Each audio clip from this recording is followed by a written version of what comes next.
Hi everyone, this is Shivanjali from MEL management e learning. मैं upload कर रही हूँ प्रोजेक्ट मैनेजमेंट का प्रीवियस ईयर का क्वेश्चन पेपर AKTU यूनिवर्सिटी का। ऑलरेडी 2 वीडियो अपलोडेड है MEL पे। ये आपका लास्ट पार्ट है। इस पार्ट में हम क्वेश्चन नंबर 67 से 80 क्वेश्चन करेंगे। ठीक है, तो स्टार्ट करते हैं। What is one of the most important skill a project manager can have? Project manager के लिए कौन सा बहुत ही इंपॉर्टेंट स्किल है?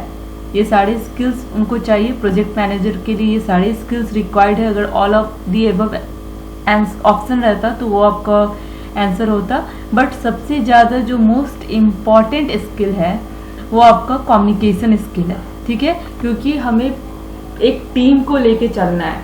ठीक है, प्रोजेक्ट मैनेजर क्या करता है? कम्युनिकेट करता है। उसका मेन कम्युनिकेशन स्किल है। वो सारी इंफॉर्मेशन, चाहे वो अगर प्रॉब्लम ही है, रिस्क ही है, तो वो भी कम्युनिकेट करता है, फिर वो सॉल्व होता है। या कुछ इंटरेस्ट है स्टेक होल्डर का, या कुछ चेंजेस आ रहा है प्रोजेक्ट में, तो उसका काम होता है कि वो अपडेट रखेगा सबको, सारे स्टेक होल्डर को। ठीक है, तो communication skill is the most important skill for the project manager. Next है आपका, which one of the following contracts should you use for project that have a degree of uncertainty and require the large investment early in the project life cycle? ये पूछ रहा है किस type का contract money से related आपका project में use होता है, जो ऐसे प्रोजेक्ट में जिसमें डिग्री ऑफ अनसर्टेनिटी है, ठीक है, रिस्क है, और रिक्वायर दी लार्ज इन्वेस्टमेंट। तो आपका ये कॉस्ट रिम्बर्सेबल ऑप्शन होगा, जिसमें क्या होता है कि आपका जो मनी है रिवर्स हो सकता है। ठीक है, फिक्स्ड कॉस्ट जो कि आपको रिवर्स नहीं होगा, आप उसको रिकवर नहीं कर सकते हो, that is the fixed only. Lump sum जो थोड़े थोड़े अमाउंट में कॉस्ट निकलता है, और unit price. So this are not return back. ठीक है,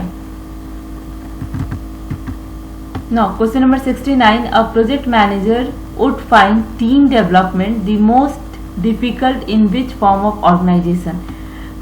क्वेश्चन क्या कह रहा है कि प्रोजेक्ट मैनेजर टीम डेवलप करता है, टीम को बिल्ड करता है, वो सबसे ज़्यादा डिफिकल्टीज उनको किस टाइप के ऑर्गेनाइजेशन स्ट्रक्चर में होती है।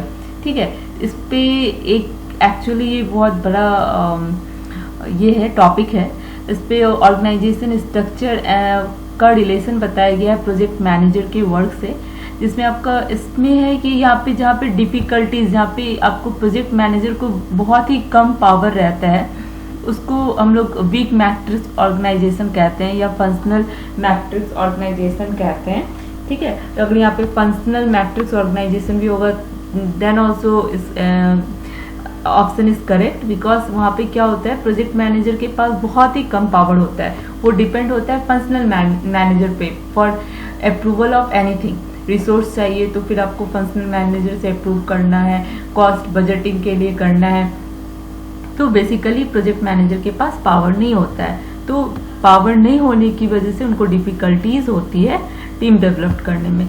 ठीक है, तो correct answer is a. Balance में वो बैलेंस होता है।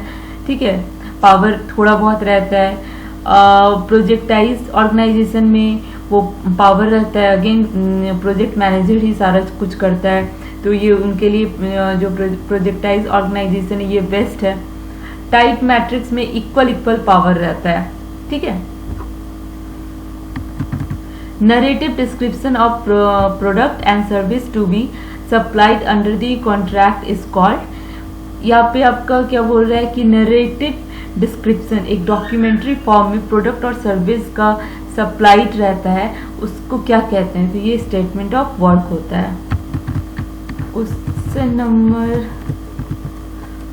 71, all of the following are contract except make और buy. Okay, which type of leadership is the best suited for optimizing the team performance in project? किस type का leadership quality की बात हो रही है? लीडरशिप क्वालिटी की बात हो रही है जो हेल्प करता है टीम को उनकी वर्क परफॉर्मेंस को ऑप्टिमाइज करने में। तो पार्टिसिपेटिव लीडरशिप क्वालिटी, जहाँ पे टीम है तो टीम को पार्टिसिपेट करना होगा, तभी तो परफॉर्मेंस इम्प्रूव होगा। तो ये आपका correct answer is B. What are the 4 stage of team development? Actually ये ओबी में आपने पढ़ा होगा। आपका ये forming, storming, norming and performing. पहले टीम फॉर्म होता है, फिर थोड़ा बहुत कॉन्फ्लिक्ट होता है, फिर एक ग्रुप बनता है, उसका हम नेम रखते हैं, फिर हम परफॉर्मेंस देते हैं। तो forming, storming, norming and performing.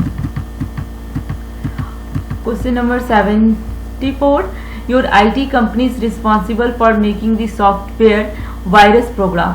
ठीक है, सॉफ्टवेयर वायरस प्रोग्राम बना रही है and you are responsible for managing the both individual and product release and coordination of the multiple release over time.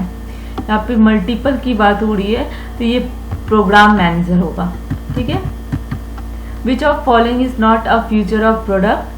कौन सा फीचर्स नहीं है प्रोडक्ट का, या जिसे प्रोडक्ट हम नहीं कहते हैं, तो किसे प्रोडक्ट नहीं कहते हैं? जो डेली यूज में है, ऑनगोइंग प्रोसेस है, ऑपरेशनल प्रोसेस है, रिपीटेटिव हो रहा है, तो उसे हम प्रोजेक्ट नहीं कहते हैं। ठीक है, लिमिटेड रिसोर्स, अगेन प्रोजेक्ट का तो वो कंस्ट्रेंट होता है, लिमिटेड रिसोर्स मैनेज करना होता है। Plan, execute, control, this is also future of project. Create unique product और service, features of product project, but may be ongoing process, repetitive process, operational level process जो daily basis daily होता है, and आपका ये repetitive, yes, operational, repetitive, ongoing, permanent kind of work is not come under the project or project features. PERT analysis is based on all of the above. ठीक है, optimistic, pessimistic and most likely time. Which of the option is not notable challenge while the scheduling a project? So too many worker may be required. Okay, थोड़ा जल्दी करते हैं। The particular task performance in CPM is known as a CPM is activity oriented, then correct answer आपका C होगा। ये CPM क्या होता है? एक्टिविटी ओरिएंटेड होता है। Earliest starting time rule, earliest starting time की बात हो रही है।